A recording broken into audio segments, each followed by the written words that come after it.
주님의 이름으로 사랑하고 축복합니다. 정말 추운 날씨 마지막 하나님 앞에 오늘 이 새벽을 깨우며 나아갑니다. 오늘 주신 말씀을 통해서 주님의 명령으로 다시 시작하다라고 하는 제목의 말씀 함께 나누고, 또 이 아침에도 간절함을 가지고 하나님 앞에 기도할 때 하나님 우리를 세워주시며 주님의 사명으로 충만케 하시는 은혜의 역사 있게 될 줄 믿습니다. 여러분, 부활하신 예수님이 제자들 앞에 섰을 때 이 제자들은 한 가지 사실을 마주하게 되어집니다. 어떤 거였을까요? 바로 죽음이 끝이 아니라고 하는 것입니다. 세상이 가장 강력한 무기라고 여겼던 이 죽음조차 예수님 앞에서 무력해졌습니다. 그러나 이 부활의 사건이 단지 놀라운 기적이나 승리로 끝난 것이 아닙니다. 예수님은 부활 이후에 제자들에게 새로운 사명을 맡기셨는데요, 바로 모든 족속을 제자로 삼으라고 하는 그 명령입니다. 죽음의 공포에 억눌렸던 이 제자들에게 주님은 이 부활의 승리와 함께 새로운 세계, 새로운 사명을 주셨습니다. 그들은 부활의 의미를 단순히 이미 감탄하는 것으로 끝나는 것이 아니라 그것을 넘어서 세상을 향해서 다시 시작하는 길로 나아가야 했던 것입니다. 여러분, 이 장면은 마치 구약의 요셉, 이 요셉을 떠올리게 한다는 거죠. 요셉은 형들에게 배신을 당해서 죽음 같은 이 절망 속에 떨어졌잖아요.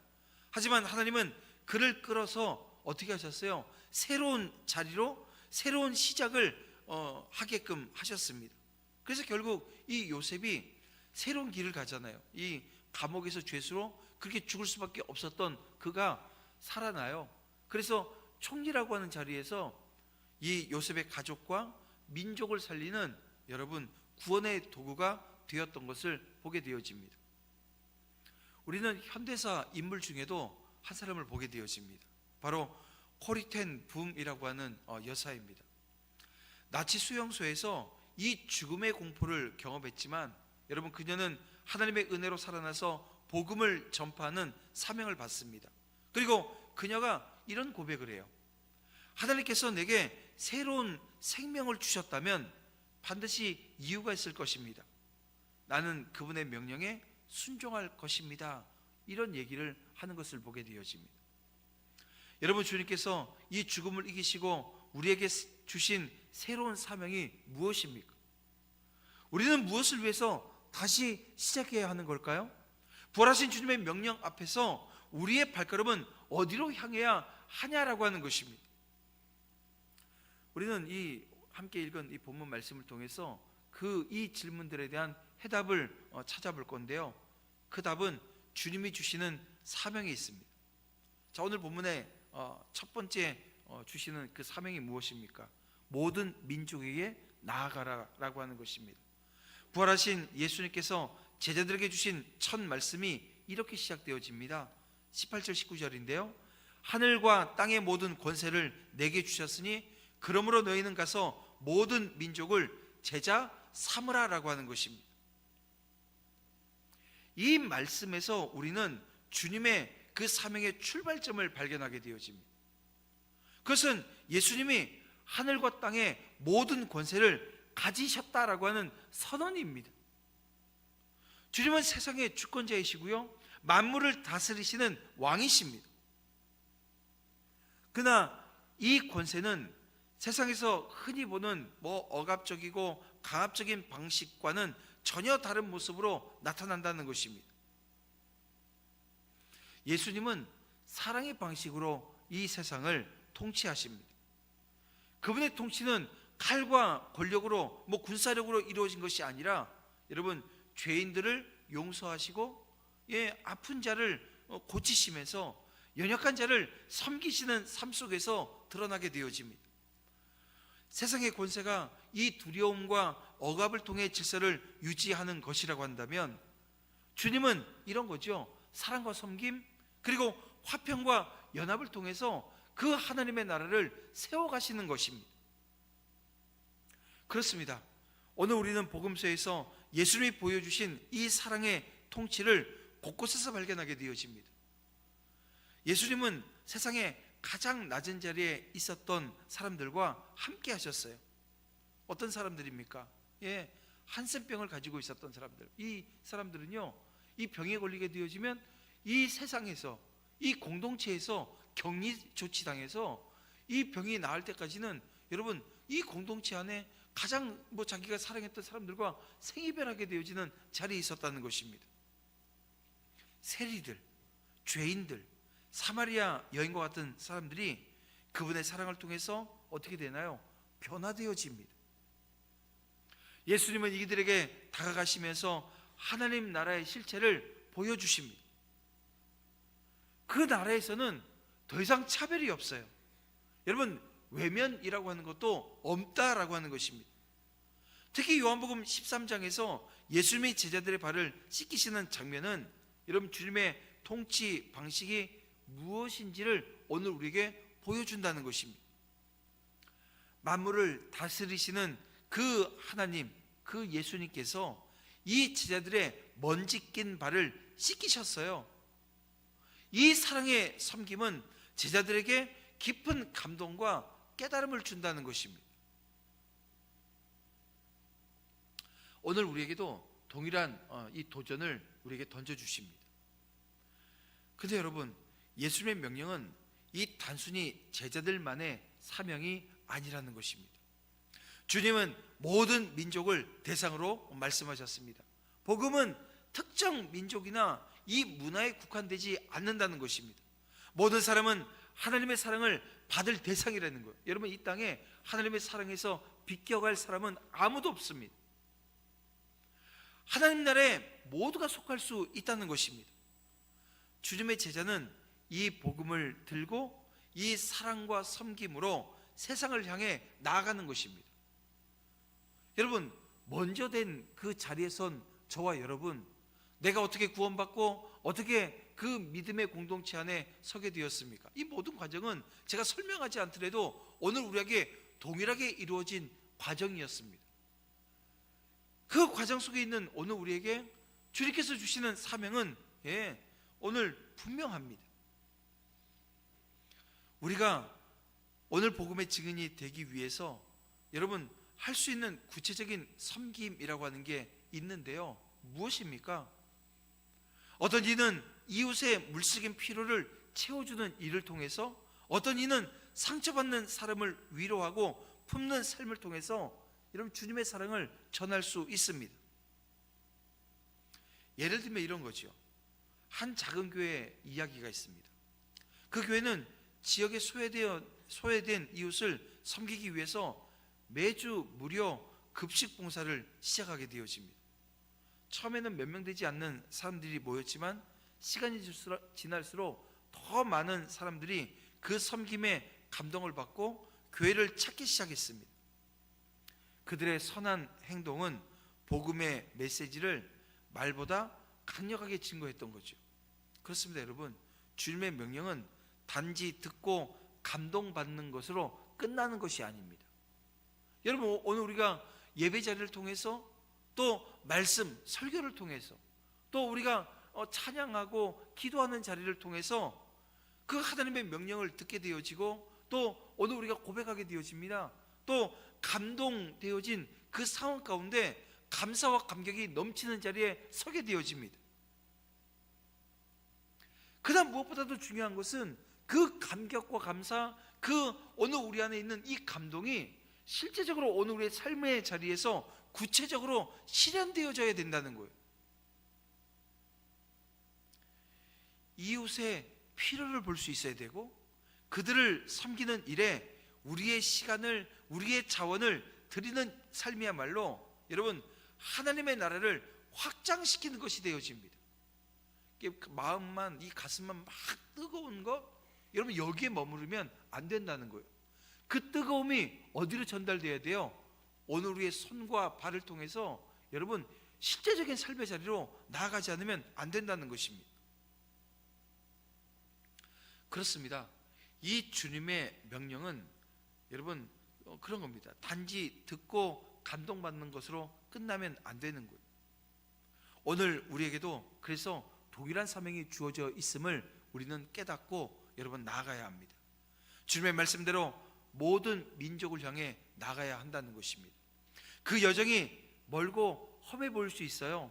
하지만 주님께서 이 사랑과 섬김의 방식으로 이 세상을 다스리는 것처럼 오늘 우리도 이 땅에서 그분의 통치에 동참하면서 나아가야 할 그런 역사가 오늘 가운데 분명히 있다라고 하는 것을 기억하고 우리 함께 그 길로 나아가는 은혜 역사 있기를 주님의 이름으로 축원함을 드립니다. 자, 주님이 주시는 사명 이 두 번째는요, 제자 삼는 일에 헌신하라는 것입니다. 예수님께서는 공생애를 시작하시며 제자들을 부르셨습니다. 마태복음 4장 19절 말씀 보니까 이렇게 말씀하십니다. 나를 따라오라, 내가 너희를 사람 낚는 어부 되게 하리라 라고 말씀입니다. 여러분, 이 부름은 단순히 직업을 바꾸라고 하는 초대가 아닙니다. 여러분, 이것은 단순히 그냥 지금 살고 있는 삶의 자리에서 모든 것 다 내려놓고 신학교 가고 목회자 되라 뭐 이런 얘기가 아니라는 겁니다. 여러분, 이 말씀은 너희를 사람 낚는 어부가 되게 하겠다라고 하는 이 말씀은요, 오늘 우리의 삶의 방향 자체를 바꾸라고 하는 부르심이라는 거예요. 지금 여러분들의 삶의 방향이 어디로 향하고 있습니까? 예수님은 제자들을 단순히 가르치고 훈련시키는 데서 여러분 그치지 않으셔요. 그들과 함께 걷고 먹고 사역하며 삶의 모든 순간을 통해서 새로운 이 방식의 삶을 보여주셨다는 것입니다. 여러분, 예수님이 제자들에게 가르쳐 주신 것은 단순히 지식을 전수하는 것이 아니었습니다. 그분은, 우리 예수님은 섬김의 삶, 사랑의 삶, 이게 뭔지를 몸소 보여주셨습니다. 그래서 이 복음서를 우리가 읽어나가면서 그 예수님의 삶의 자리를 우리는 읽어내요. 그래서 이 복음서는 역사서입니다. 예수님께서 이 땅에 오시고 그리고 십자가에 죽으시는 그 아주 짧은 기간의 삶을 오늘 우리에게 이 네 명의 저자를 통해서 이 시각이 자기가 본 대로 느낀 대로 그 써나간 이 모든 과정을 통해서 예수님이 어떤 분이신지, 어떤 삶의 자리에 서 계셨는지, 오늘 우리에게 어떤 본을 보여주셨는지를 오늘 우리에게 알게 하십니다. 예수님은 굶주린 이들에게 너 그래 배불러야지 뭐 이런 얘기를 하신 것이 아니고요, 실제적으로 떡 5개와 물고기 2마리로 그 5,000명, 한 2만 명이 넘는 사람들을 먹이셔요. 그리고 낮은 자리에 직접 찾아가셨습니다. 또한 십자가를 지기까지 헌신하심으로 이 사랑과 순종의 절정을 이루셨다는 것입니다. 예수님께서는 가르치시는 것과 더불어서 그 사는 것으로 새로운 삶의 방식을 보여주십니다. 그리고 마지막으로 그들에게 명령하셨는데요, 뭐라고요? 너희는 가서 모든 민족을 제자 삼으라는 거예요. 여러분, 이것은 단순한 뭐 이렇게 제안이나 권유가 아니라는 겁니다. 이것은 부활하신 예수님이 주신 하늘의 명령이라고 하는 것을 여러분 잊으시면 안 됩니다. 명령 받은 거예요. 여러분, 명령엔 뭐만 있어요? 순종만 있는 것입니다. 복종만 있는 것입니다. 여러분, 하나님 나라를 세우기 위한 구체적인 방안이 바로 이것입니다. 너희는 가서 모든 민족을 제자 삼으라고 하는 이 말씀입니다. 예수님의 명령을 통해서 제자 삼는 일에 본질을 우리가 깨달아야 될 줄 믿습니다. 이 본질이 뭔지를 깨달아야 된다는 거예요. 그것은 단지 누군가를 설득해서 교회로 데려 나오는 일이 아니라는 거예요. 제자 삼는 일 무엇입니까? 여러분, 복음을 가르치고 예수님을 본받아 이 사랑과 섬김의 삶을 나누는 것입니다. 또한 이 새로운 삶과 이 삶의 방식으로 살아가는 모습을 보여주는 거예요. 누구처럼요? 예수님처럼 말입니다. 사도 바울이 디모데후서 2장 2절에서 이렇게 우리에게 말씀합니다. 내가 많은 증인 앞에서 내게 들은 바를 충성된 사람들에게 부탁하라. 그들이 또 다른 사람들을 가르칠 수 있으리라 라고 말입니다. 여러분, 제자 삼는 사명은 어떻게 되어진다는 거예요? 세대에서 세대로 이어지는 겁니다. 오늘 우리 어린 자녀들이 몇 가정이 나왔는데요, 이런 거예요. 내가 믿음 안에 서 있는데 내 믿음이 자녀들에게 이어지는 거예요. 그리고 이 과정을 통해서 하나님의 나라는 확장되어지는 겁니다. 여러분, 이렇게 2000년 동안 그 하나님의 나라는 확장되었습니다. 자, 그러면 이렇게 한번 여러분 생각해 봅시다. 우리가 이 제자 삼는 사명을 감당하기 위해서 우리는 구체적으로 어떤 헌신이 필요한 걸까요? 먼저는 이겁니다. 시간의 헌신이라고 하는 것이 오늘 우리에게 있어야 된다는 것입니다.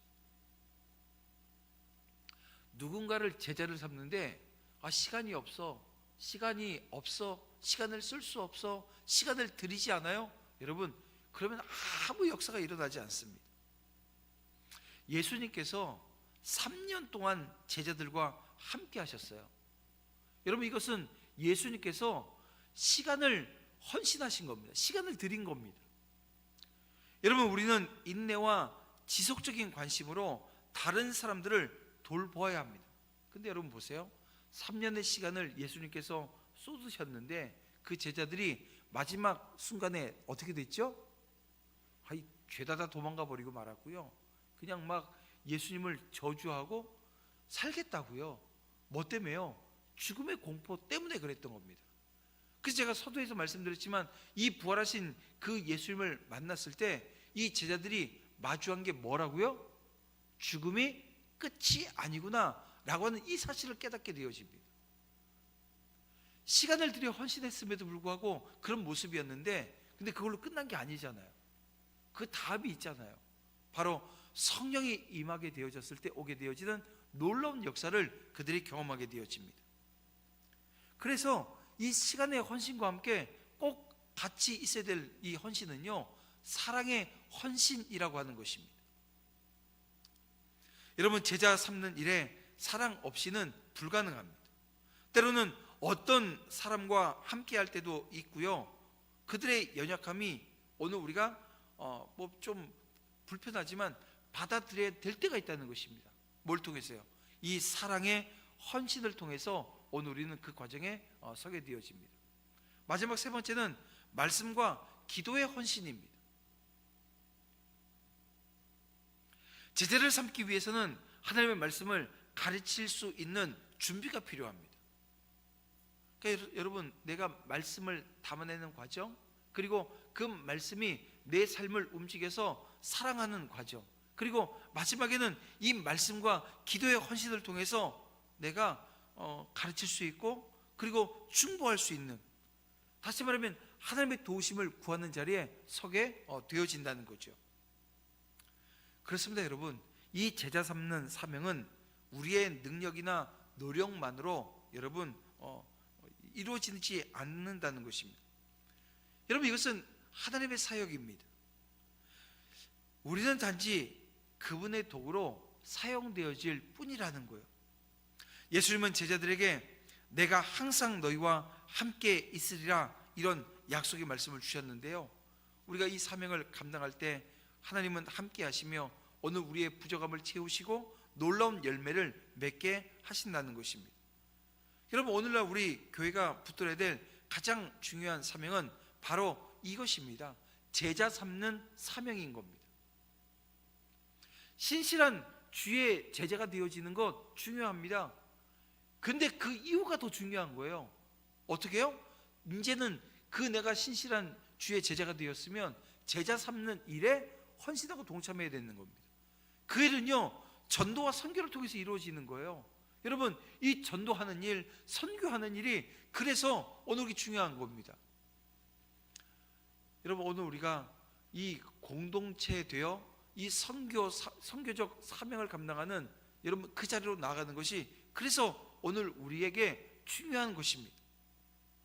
우리 주변의 이웃에게 복음을 전하고 그들과 함께 걸으며 그들이 주님의 제자로 서는 것을 돕는 거지요. 이 사명을 위해서 오늘 우리가 헌신할 때 하나님은 우리의 작은 헌신을 통해 놀라운 일을 이루실 것을 여러분 믿으시길 바랍니다. 그래서 주님이 주시는 사명 감당하기 위해서 오늘 주님이 주시는 약속, 다시 한번 말씀드리지만 세상 끝날까지 함께 하시겠노라고 오늘 우리에게 말씀해 주시는 거예요. 여러분 20절 말씀을 보세요. 볼지어다 내가 세상 끝날까지 너희와 항상 함께 있으리라. 여러분 이 말씀이 단지 듣기 좋은 말이 아닙니다. 그것은 주님의 사명을 감당하는 오늘 우리에게 등대처럼 빛나는 지침입니다. 그러니까 여러분 삶의 자리에서 흔들리고 이렇게 치이고 저렇게 치일 때마다 내가 어느 방향으로 가야 될지, 내가 어디에 서야 될지, 아니 이 교회 공동체가 어느 방향으로 가는 게 맞아요? 아 이게 진짜 맞는 일이에요? 이게 정말 온전한 일이에요? 막 온전히 확인할 수 없고 방향감을 잃어버렸을 때 오늘 우리는 이 등대와 같은 이 말씀을 다시 바라보면서 힘을 내게 되어집니다. 인생의 폭풍 속에서 흔들리지 않는 닭과 같은 약속이 이 말씀입니다.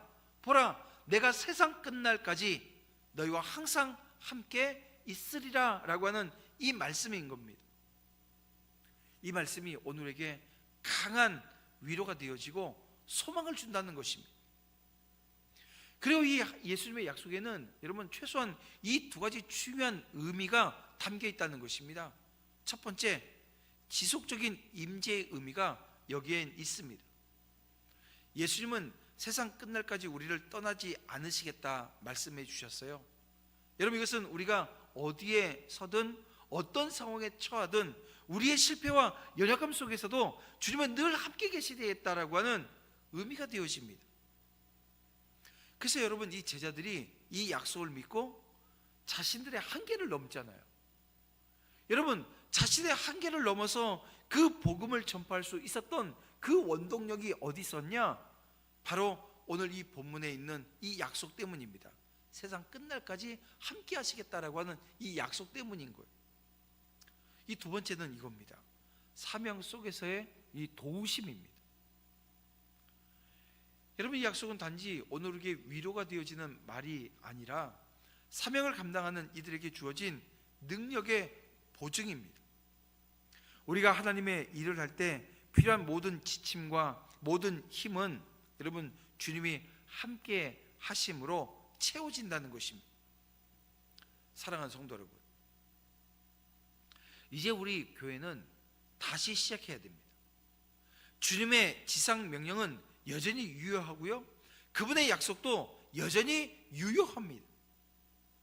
내가 너희와 항상 함께 있으리라 라고 하는 이 약속을 믿고 주님의 사명을 붙드는, 그리고 나아가는 저와 여러분 되어지기를, 우리 교회 되어지기를 주님의 이름으로 축원함을 드립니다. 그래서 우리의 가정, 우리의 직장, 우리의 이웃에서 주님의 사랑을 나누세요.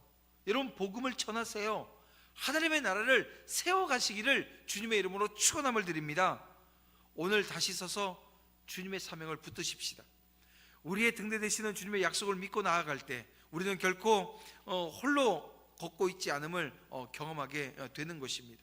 주님의 사랑과 동행 속에서 우리의 작은 발걸음이 하나님 나라의 큰 그림을 이루는 축복을 누리게 될 줄 여러분 믿습니다.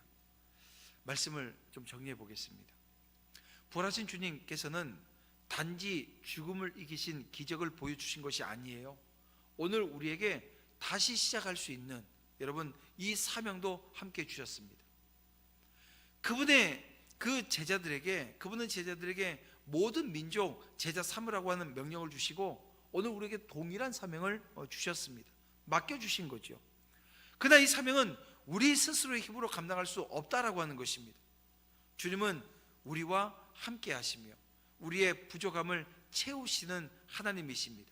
주님께서 주신 권세와 이 사랑의 통치를 의지할 때 우리는 세상을 향해 나아가 이 복음을 전하며 제자를 삼는 일에 헌신할 수 있습니다.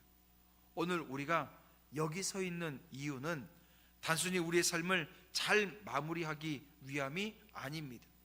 주님은 우리를 부르시고 다시 세우시며 새로운 여정을 시작하실 것을 명하십니다. 그 여정이 바로 주님의 사명으로 다시 서는 것입니다. 이제 우리는 결단해야 됩니다. 주님의 부르심 앞에 주님 제가 가겠습니다 라고 여러분 응답하실 수 있으시겠어요? 모든 민족을 제자 삼으라고 하는 그 명령에 순종하면서 우리의 삶을 하나님 앞에 도구로 드릴 수 있겠냐라고 하는 것입니다. 주님께서 함께 하신다라고 하는 약속을 믿고 그 길을 걸어갈 결단이 있으시기를 주님의 이름으로 축원함을 드립니다.